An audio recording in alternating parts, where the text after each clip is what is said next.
Hi everyone, welcome to The Weight Room, the fitness-friendly podcast where we talk to everyday athletes about their stories and unique experiences. I would like to let you know that this podcast is brought to you by Logan Garments. Logan Garments is here to help you explore your talent. Are you ready to step up your fashion game in and out of the gym? Logan Garments is here to help you express that. Logan Garments believes that we all have our own unique talent and deserves to shine brightly.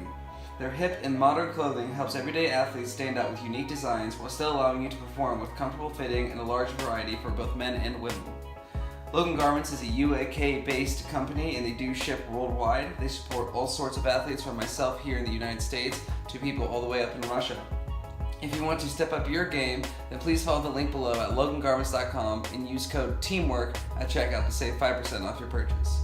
This podcast is also brought to you by Herbalife Nutrition. I today am having cinnamon Herbalife tea because I'm losing my voice, and I have the Recovery Peach Mango Protein Shake, which we have on display here on our lovely set. Whether you are looking to lose weight, gain muscle, or just simply keep a healthy diet, Herbalife Nutrition is here to help you.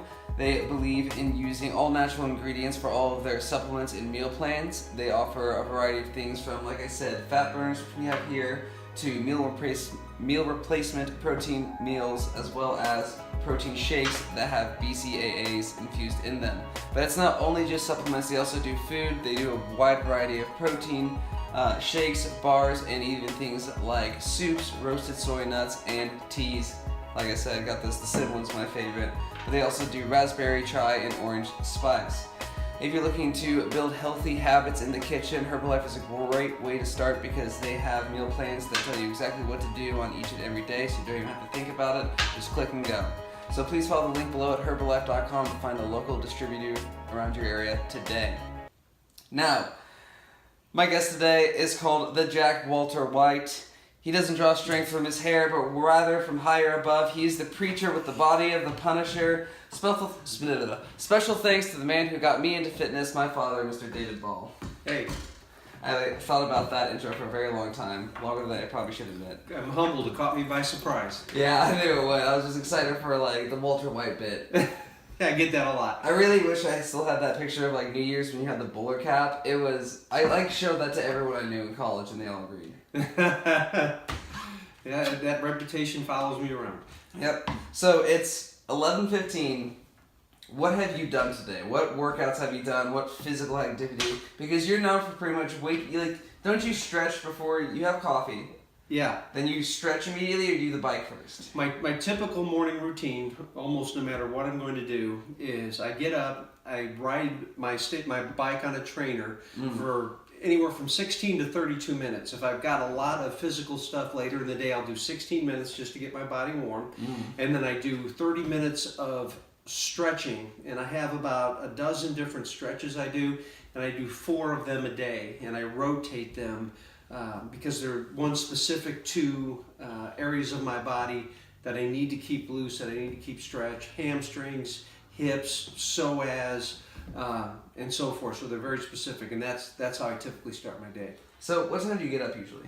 I usually get up, my alarm set before 6. My goal is to be up and moving at 6 a.m. Up and moving at 6 a.m. Up and moving at 6 a.m. That's basically Sue's schedule. I'm a little bit behind. I'm like 6:12 or something like that. I hit the snooze button one more time. Okay. So that's 15 minutes bike, 30 minutes stretching. That's 45 minutes right off the bat. Right. How long do you think you've been... And that's every day? That's every day. Except for when you travel, obviously, and stuff like that. Right. How many years in a row do you think you've been doing this consistently? Well, I've been getting up and working out first thing that I do in the morning for over 20 years. About 20 years, I'd say. Yeah, about 1998 is when I started. I started way back when with a book called Body for Life, which was the latest and greatest thing at that point in time. And then as I read more and learn more and my activities change, I adjust my workout. So now for the last 6 years, my passion has been rock climbing. So I have geared what I do towards getting better at that and training for that. So everything's kind of geared around rock climbing right now. Okay, so you do multiple days. So you lift, you bike. Right. You used to run, but you don't run anymore, correct? I don't run anymore. I've got zero cartilage left in my knees, so it's just painful to run. So for cardio and so forth, I bike. You don't get a lot of cardio climbing, but you get some. I would definitely argue that. Well, in short spurts. Yeah. Yeah. So I no longer run. I will hike and I will bike, usually on my trainer, and I climb and I try to get all that my body needs through those activities. So you no cartilage knees, but you hike a lot. You hike the Grand Canyon basically. Right. I hiked 4.5 miles this past Sunday. And how did your knees? Sometimes better, sometimes worse. Sunday it was I would describe it, the second half of the hike as uncomfortable. I have treated my knees in a number of ways, including anti-inflammatories and Euflexa shots, which are shots that inject the natural oils that are in your knees to help lubricate them. And right now I'm really not on anything at all for them, and so I experience a little more discomfort. I could get back on anti-inflammatories, but I try to avoid being on medication of any kind for any length of time. I'm the same way. Like whenever I get a cold, I'm like the very last thing I want to do is just take medicine. I'm like, I'll just rest and be fine. But sometimes, yeah. Sometimes you have to. So kind of getting into your knees. Yes. And I know you don't like to usually talk about this, but how old are you? I'm just turned 59. Which people do not believe. Back in my class, I told her how old you were, and she thought you were like 42. Typically, people think I'm in my mid-40s, yeah. Now, it's interesting for me because you're 59 now. I remember you've almost like, you've gotten older, but you've lost age. You're like Benjamin Button. Because I remember when we lived in Gosport, and this is kind of when you first taught me how to weightlift. Yeah. Like, you were what we millennials called the dad bod. Where you had like really good arms, but you still had like a little weight. But now you have like visible abs. You are defined as trim by everyone. Yeah. Whoops. But back then, you definitely you started off that way. What do you think changed, or how do you feel from being like, let's say 40 in Gosport, just starting off, to now? Or do you feel like you have more energy than maybe back in the past, or? Yeah, and really, my fitness has gone through 2 cycles. The first cycle was I was probably 220 pounds and not fit at all, although I would describe myself as healthy. Did you say 220? Was that? Did you say 220? I've been up as high as 235. Man. Yeah, and I'm right at 180, 181 right now. Yeah. So that's 50 pounds. But I wasn't at the 235. I was a little healthier than the lowest point in my life as far as fitness goes. And so then I started the Body for Life, which had some cardio and it had some lifting and so forth. And then I got in good physical shape, and I would then waver between about 200 and 190 in the 190s. So I was bigger. I was definitely bigger and more muscular, and it had what you call it, the dad bod? Yeah. Where I had a little bit of a paunch, but it kind of fit in. It wasn't bad. You were still like a healthy body weight, but like compared to now, like you are in shape right now. Yeah, but even then I had more body fat, but I also had more body muscle. And then 6 years ago, when you and I started climbing, I was at that 195, 200, and because of my focus on climbing and diet a little bit more and so forth, now I waver between 178 and 183 or so. And I think for peak climbing, when I'm in a performance phase for climbing, I'm going to want to be around 175-ish. Because those are the 2 phases. The first one was, yes, some weight loss, but mostly muscle bulking up. And then the second one was taking those strong muscles and trimming down the muscle size, not the strength, and trimming down the body fat for climbing.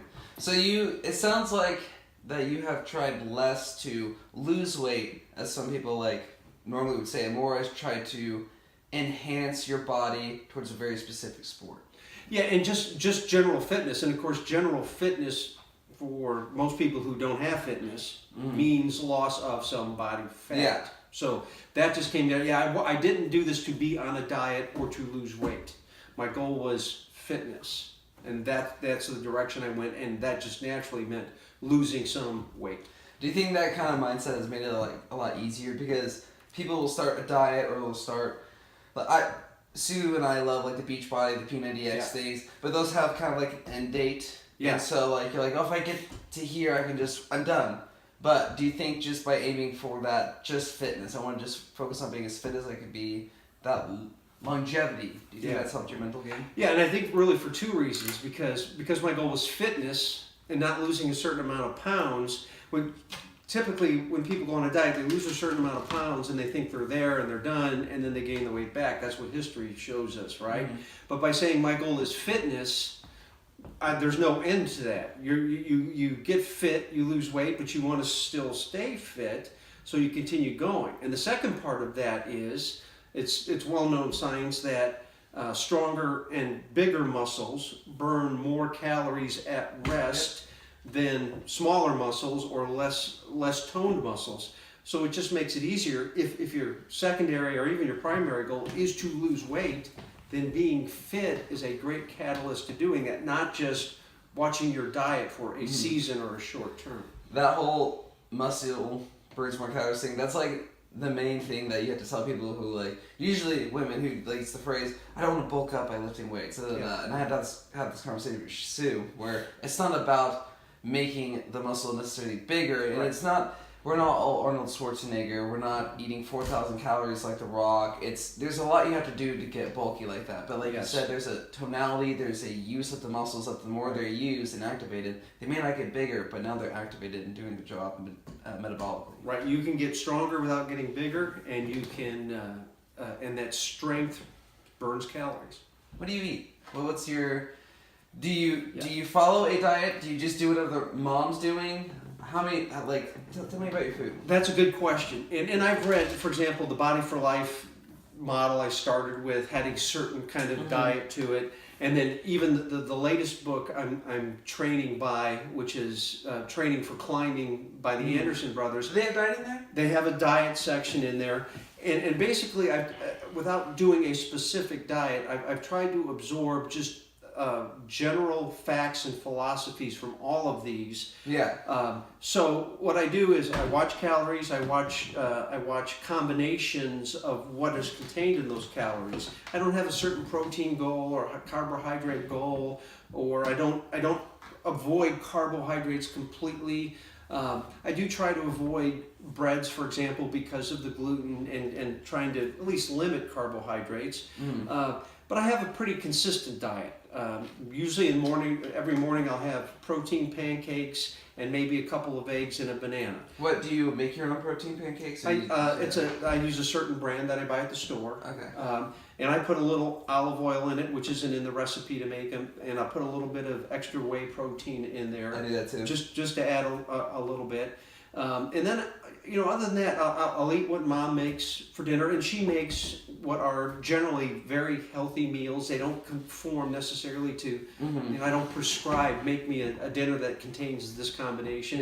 And then really, I adjust everything else during the day based on activity, what's available. But, I just try to eat chicken and fish more than beef. I try to eat, fiber. I try to reduce sugar, just generally smart guidelines. Yeah, because I see you I know you my whole life. You eat oatmeal, sweet potato. Like you have the occasional, you guys don't really buy white bread. You get whole grain and stuff like that. Right. But you definitely, I've seen you eat a normal amount of carbs that aren't ridiculous, and it seems to affect you just fine. And I'll do things like if I want a hamburger, I'll order a hamburger without a bun. Because it's just as tasty, and it eliminates some of that starchy carbs that are high in sugars that I want to avoid, and I enjoy it just as much. Whenever I'm naughty, I keep the bottom bun. Just do an open face, so nobody can see it. Yeah. So, Mom also keeps to some diet. She has done a little bit of everything, which is still good because, like you said, the dinners are pretty healthy. Yeah.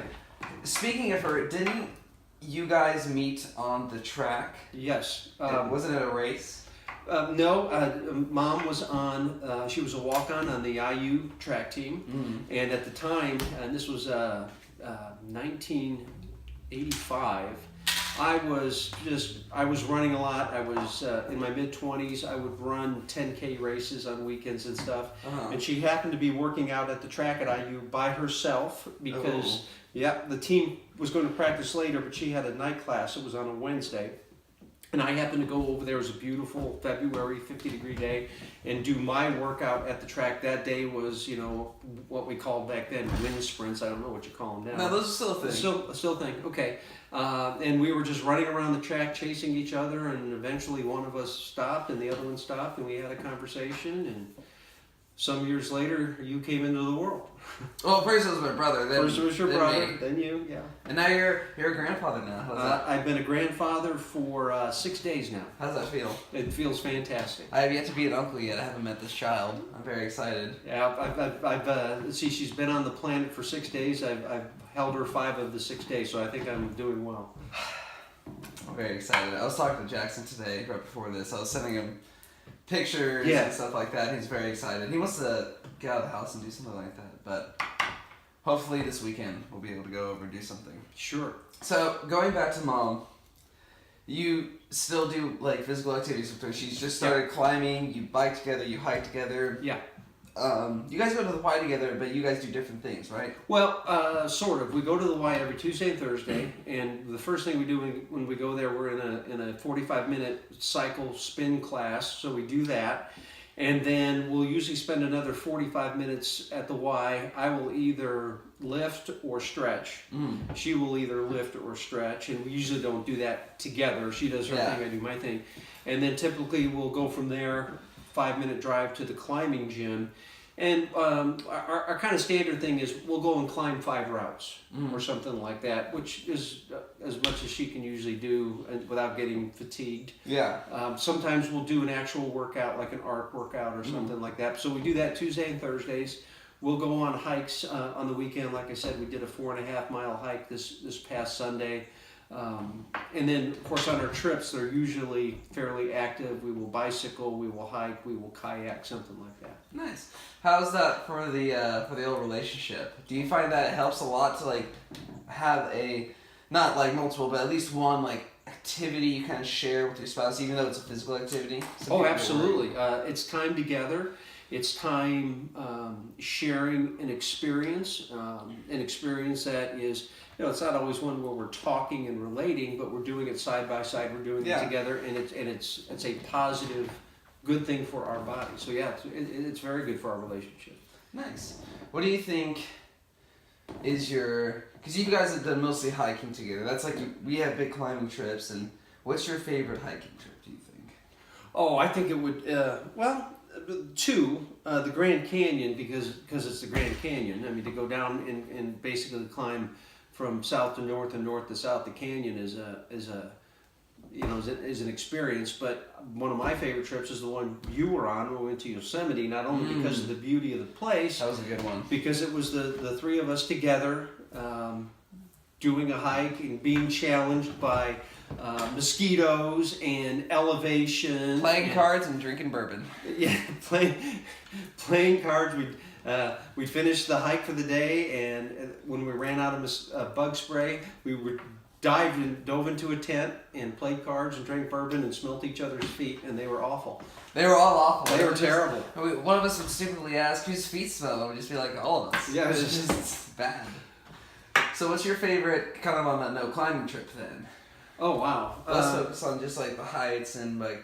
Well, the trip to Devil's Tower with you. That's what I've gotten to climb Devil's Tower twice, and to climb it with you was great. And then the climb on the Monkey Face Spire at Smith Rock. I always forget you've done that. Yeah, just because of the uniqueness of the structure of the spire, and the panoramic view with the Cascade volcanic mountains in the background, and Mom being on the mountain next to it at the same level. Yeah, those are as some I cool was. pictures. Yeah, but it was like 104 degrees that day. It was super hot. We started early, so we avoided a lot of the heat. We climbed most of it on the shady side.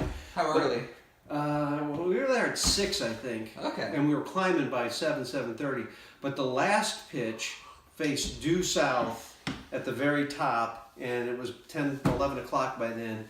and that rock was literally so hot to the touch, you would grab a hold, and you would have to tell yourself not to let go because it was so hot. Yeah. It borderline burned your hand. It didn't burn your hand, but you thought, man, my hand's burning. There was that. Do you remember that one time where we got up at like 4 or 3:30 in Bishop, something like that? Yes, to avoid the heat. Yeah, and we got there. Literally, the sun was just crusting over. There's like this really majestic picture of me, the sun just coming over the horizon. Yeah. And we climbed till like 7:30 or something. But even then, we were feeling the heat, and God, that was really fun. That was fun. I'd love to go back to Bishop, not in the middle of the summer. We still gotta do that bouldering trip. Yeah, absolutely. What's your favorite type of climbing? I know the answer, but Well, it depends on what day it is, really. you have become an outdoor boulderer in your old age. I have. Which is concerning because the knees again. Yeah, but climbing, and one of my many doctors has told me that climbing is actually good for the knee because unlike hiking and running, where You're not on that full extension. right, and when you're climbing, you're bending your knee and you're putting a certain kind of muscular pressure on it, which this doctor tells me actually gives the knee a little separation and relief. And my knees never ache after climbing like they do after hiking. Sometimes there's muscular ache from exertion, but I never feel that kind of ache. But You also are just like taking weight off with your hands too. So that's why people are a lot more flexible typically. Like me, for certain, I can get my heel past my head on the wall because I'm not putting all my weight on my feet. Right. But as far as my favorite type of climbing, I love sport climbing. When I get to trad climb, which is not very often, I always find it just invigorating. And then if I go into the bouldering room or outdoor bouldering, I'll go home not wanting to do anything else for a month. So I don't have a favorite. I just like to climb. You're a jack of all trades. Yeah, I am. That's a good thing. That's a good thing. So climbing is your main sport. Yeah. I kind of mentioned that earlier. What is your current goal, time frame? Kind of maybe even go into, you mentioned you're doing the Anderson training plan. Yeah. Go into a little bit about what that includes. Okay. The Anderson brothers have a training plan. One of the Anderson brothers has a PhD in physiology, and they're both climbers, and they've written this book. And it has macro cycles where you have a phase of basic fitness, a phase of strength training, a phase of power training, a phase of power endurance training, and then performance. And the theory behind it is if you do these things in this order to their recommended levels of time span, you can predict a performance phase where you will be at a peak rather than haphazardly peaking. And so my plan is to do 3 of these macro cycles a year for 3 years, and my ultimate goal, and I'm trying to outpace old age, I think, on this, is to climb a 12A route at the Red River Gorge at the end of 3 years. My current macro cycle goal is an overhanging 10C called Loompa at the Chocolate Factory. Yeah. And I really think I'm capable of it right now. I think there's some mental things I've got to get through, but there's some physical things I need to get to. But I'm hoping to accomplish that short-term goal this March or April. But I've got plans laid out for 3 years, 9 macro cycles, and goals for each one. So, and this is very much big picture. This is, how many years did you say that was? Like 3? 3 years. 3 years. You get 12A, then what? Is it continue to sustain and get as many 12As as you can, or is it 12As for right now and then maybe work up to 12B, or is it constant growth? Whatever. Yeah, and I don't have anything specific, but this is what I think I know, is that if I can accomplish that goal, that means I will have achieved a level of climbing that just opens up a whole world. If I can consistently climb 11 A, B, and C in either on-site or 1 or 2 or 3 attempts, to me that just opens up so many more climbs to me that right now, pushing 10C limits what I can get on. Yeah. So I think if I get to 12A, then what I will have done is created a level of fitness and ability that I can just really enjoy climbing at a level that I can't do now. Although I enjoy what I do now very much. Okay. What do you think is, as far as, again, climbing is concerned, you've had a lot of interesting moments. There is climbing with Peter Croft. Yeah. There is Grey Eagle. Yeah. Which we can get into that if The you want. Grey Eagle fiasco. There is Devil's Tower, like you mentioned. Yeah. You've been everywhere, like mostly in the United States. Yeah. I don't think you've crossed any borders to go climbing. Not to climb, right? What is, and it doesn't have to be like your favorite route, but like what is one of your favorite moments? Have you ever been at the top of a mountain and you just saw a view and but like you climbed there, you earned it, you were there. What's one of your favorite moments like that? You got a couple too. Yeah, and I think sometimes it's always whatever the last one was. But the first time to stand on top of Devil's Tower. So places to be on top of Grey Eagle and have that view of the Sierras. So those are moments. But then there's also moments like climbing, working for the weekend. A 10C, you and I, Sue, were there, and I had never sent it cleanly, and I made an attempt at it and fell once and got to the bottom, and I had said in my head, I'm getting right back on that, and then you came over and said, you need to get right back on that. Yeah. And I got on that, and I sent it. And so there have been accomplishment moments like that several times in my life where you do a climb that at one point in your life you thought, yeah, I'll never be able to climb that, and you climb it, and it's very rewarding to achieve a goal, to have gone through training and learning and overcoming mental barriers, and to accomplish something. There's a feeling of satisfaction and reward, not because I did this, but because it culminates a journey. Yeah, I think that's what I've kind of started to get hooked on too in climbing. I think that's what a lot of people get hooked on, is that little by little accomplishment. Yeah. And that's what I try to teach in my class. But I remember in high school where I was going like 1,000,000 miles an hour, and my whole goal was like I had to like crush this route and then move on to the next one. And now even routes that are easy to me, I just enjoy the process of exploring how to do it differently, different movements, finding new ways to test myself. And I get pretty happy when I fall on something and I'm like, okay, I can figure this out, or this is something and like I enjoy that process. And I think when you hate that process or you make your goals too big, it really takes away from it overall. Yeah, to me, it's about the journey.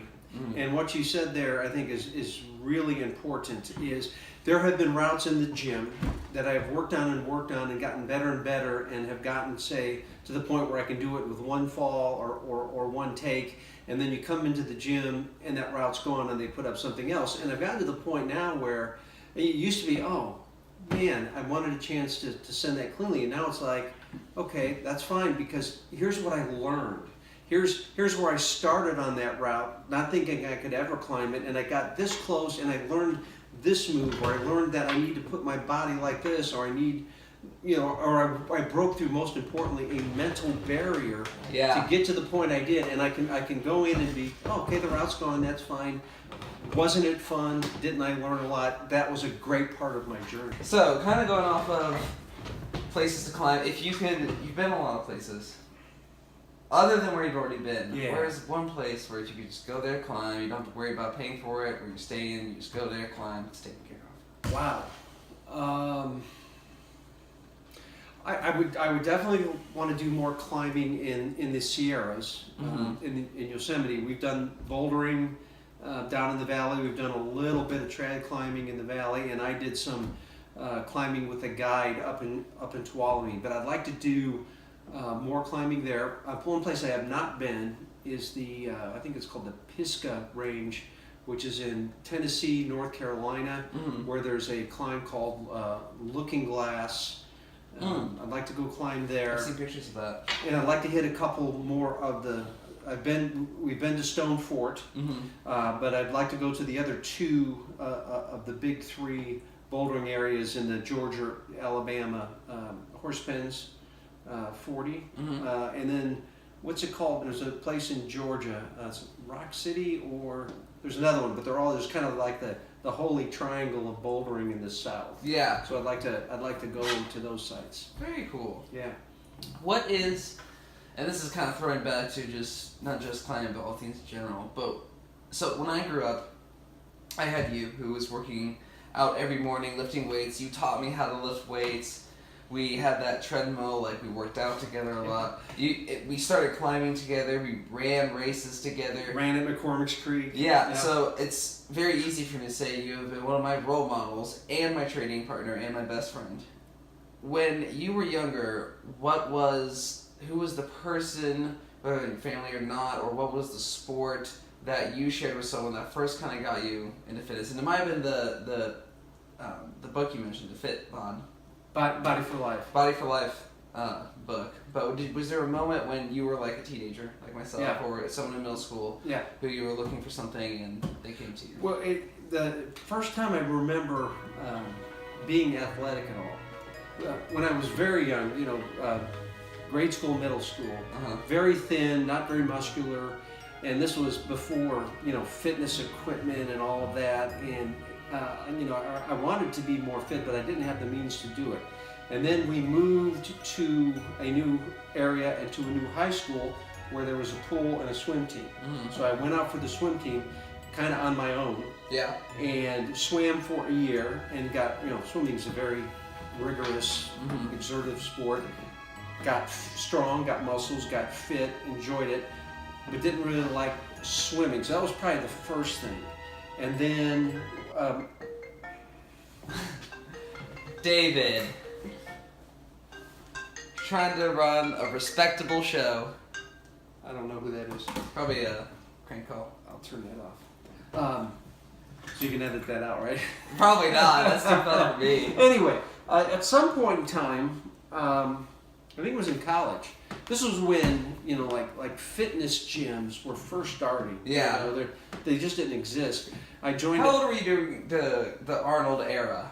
Were you around for that? Yeah, well, that was the '70s. So I was high school, early college. Yeah, like Ken, Tyson. Yeah, yeah. Tyson was college, but I joined. It was actually a racquetball club that had weightlifting equipment. Okay. So I joined this club. Interesting combo. Yeah, and started lifting and really enjoyed getting strong at the time. I also started running, and so then in college, I would lift 3 days a week, and I would run 5 or 6 or 7 days a week, and that was kind of how I always thought of being fit. That was your menu. You just did that. For at least into my early marriage years. That was, if I felt like I was out of shape, I would go start running. Yeah.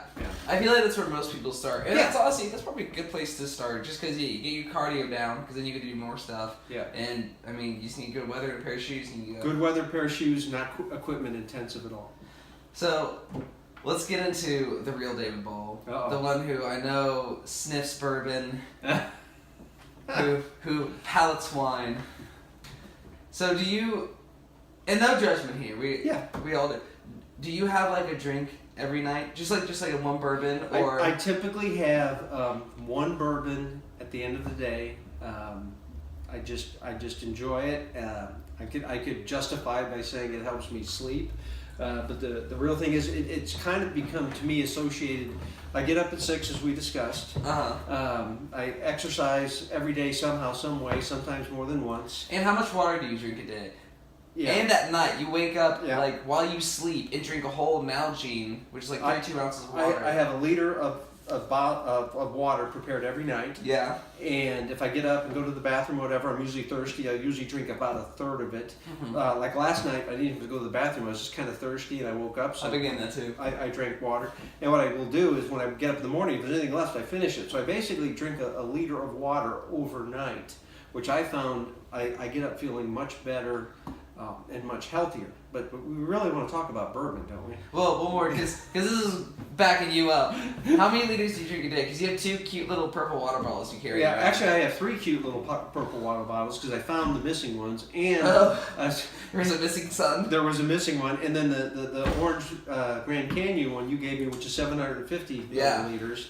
So my goal is to drink those 4 bottles, which is just under 4 liters of water. It's pretty much a gallon. About a gallon of water. Counting the one you drink at night. It's like, yeah, and that doesn't count moisture intake in food or smoothies. I do not ever drink soda pop. It just tastes like sugary syrup to me Yeah. anymore because I haven't had any in so long. I just don't like it. I do drink coffee, which of course dehydrates you, doesn't hydrate you, and of course bourbon dehydrates you and doesn't hydrate you.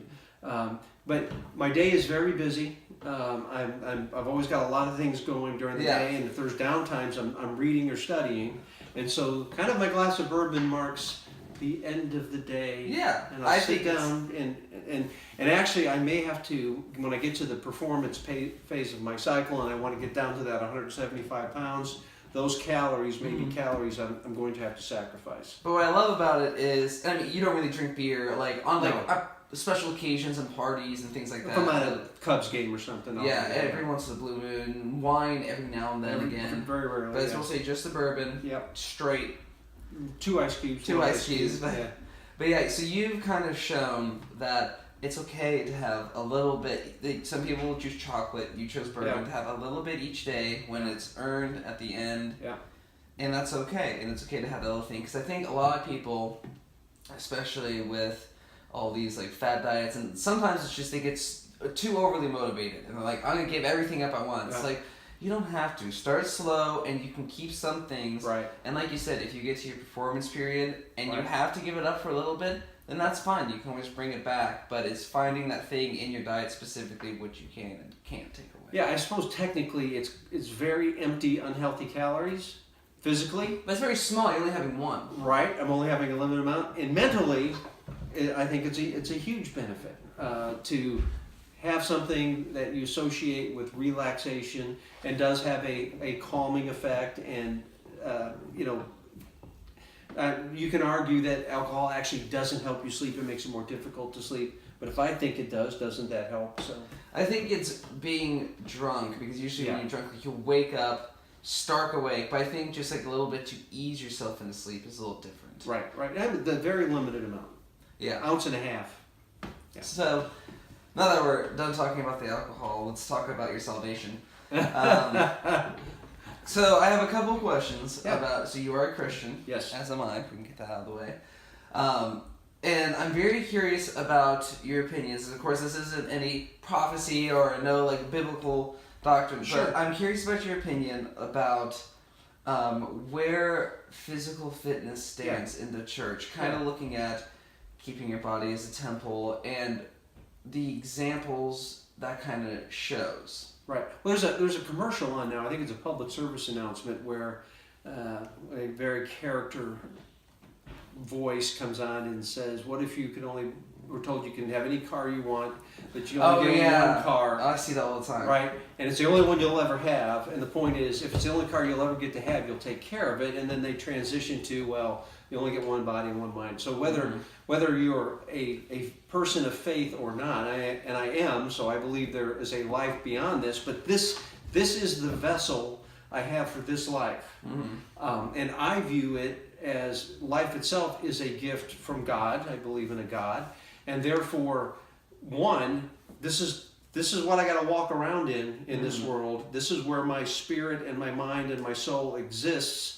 It's the only one I'm going to get. I better take care of it. But in addition to that, because it is a gift, it is something that should be cared for as a part of my being a person of faith. I am to care for the things that God has entrusted me with, and there's nothing more important than my body. Yeah. I always think it's funny when, like, there's always that excuse when I heard this in college where I used to like bring salads to my classes because I would like eat as I went to class. And someone's like, I'd rather die fat and happy than like live long and skinny or something like that. But it's funny is because what you're saying is going to make you happy is like killing you faster. Yes. And so it's just a simple concept like, this is my life. I want to live life, so I'm going to take care of said life. Right. And just like people get so caught up in flavors and like these good sensations that they think is good, but it's killing you a little faster. Yeah, I don't understand the phrase fat and happy because I know. I feel better when I'm fit. I can do more when I'm fit. I have more energy when I'm fit. So I'd rather be thin and happy than fat and happy. And this is a precursor. We're not fat shaming anyone here. Like, if you Yeah. are slightly overweight or overweight and you're a happy person, that's more power to you. But from experience, I was an overweight kid, Mm-hmm. and it did not make my life very easy. I didn't feel as good. I definitely don't. And even when I cheat now, I feel like cruddy and icky. And now that I eat better, I feel better as a person, just actively.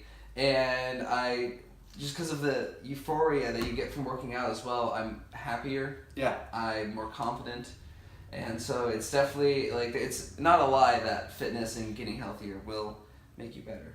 But I think what happens is, kind of going back to the question, is with the church, that we get so caught up in the spirit, which is incredibly important, that overtakes that. And I think what's important, especially in the church, is to have, like, better examples of men and women, of just, like, better examples, because I think having that, not saying that every person has to be, like, ripped and shredded and like six-pack, but I think there's a certain mindset that goes with physical fitness, no matter what form it takes, of dedication, of consistency, which I think would help translate into sharing of the gospel and, like, giving back to others in other ways. Yeah, and I think discipline itself, I like to think of myself as someone who trains, but I train physically and I train for climbing, but I also train myself spiritually. You're like the smartest guy I know. Your bookshelf is insane. Well, and that's to my point. I not only train spiritually, but also learning, keeping your brain active, becoming a better form of who you are. So when I read and stuff, it's discipline, but it's not forced or obligatory. I enjoy it. I enjoy the fruit of being physically fit. I enjoy the fruit of growing spiritually, of growing in all kinds of ways, mentally. To me, life is about training. You know, it's just kind of hitting me. You're like a modern day Shaolin monk. You got the physical, like, training, like doing knuckle push-ups on boulders, and you're spiritually aware and mentally, like, strong. Yeah. I just think that's what life is Should about. get you some robes. Do I have to chant? No. So picturing you in a bunch of monk robes, kind of going back to your mental game and spirituality a little bit. So you, as far as I can tell, you are incredibly humble, and you are very aware of who you are. And do you think that because I'm young and dumb, and I still have a little part of me that cares about what people think, what I look like and stuff like that. Mm-hmm. Part of why I have a clothing sponsor. And there's you who, like, amidst this radiation of just, like, confidence, but not, like, in your face confidence. Do you think it's because as you've grown older, you have become more self-assured in your faith, who you are as a person, and less of what you're accomplishing physically and, like, with your work and stuff like that? So do you think that over this time period you have become a lot more secure in those things? Yeah, and all of those things contribute to it. I think the most important part for me is the spiritual aspect. And I don't want to go on a big theology bend here, but to know who I am, this is a Christian term, in Christ, feeds all of that. And I think part of it too just comes with age and experience. Yeah. Is you understand yourself better. You have confidence. You know who you are. I think one of the most important things a human being can do is a phrase: be comfortable in your own skin.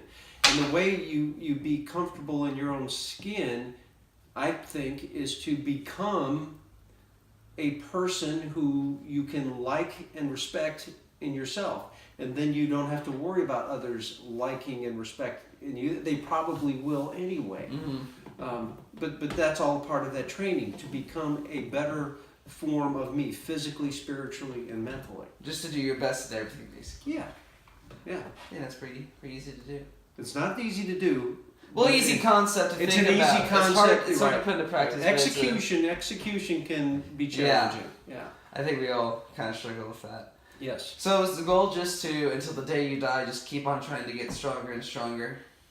I think so. And just until you can't do it anymore. But it's also not all about me. It's about the way I can impact others. So when I'm at the gym, and like you said, I don't really see myself as someone to be looked at and marveled at all. But what I do realize is, if I am a person who others like and respect and see as a confident, comfortable in his own skin person, then I can have a relationship with them, and then I can do something to contribute to their life, whether it's spiritually. I talk about spiritual things with my climbing partners. Yeah. Whether it's They bring it up too, it seems like. yes, or whether it's just I'm climbing with a guy who's got 3 small children, and I've raised 2 sons, and he's at a point in his life where he's searching for some answers that I may have experience in.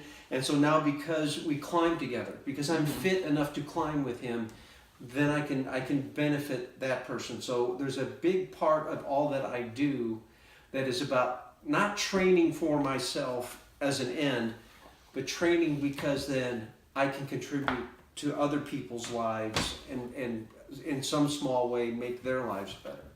I think that was a fantastic ending point. Do you have any last words, Mr. David Ball? Oh, well, I just put a bow on it, so let's leave it at that. All right, thank you so much for coming on. Everyone, thank you so much for watching again. This was brought to you by Logan Garments and Herbalife. Please check the links below if you're curious about getting new clothes or a better nutrition plan. Please like and subscribe. Have a good day.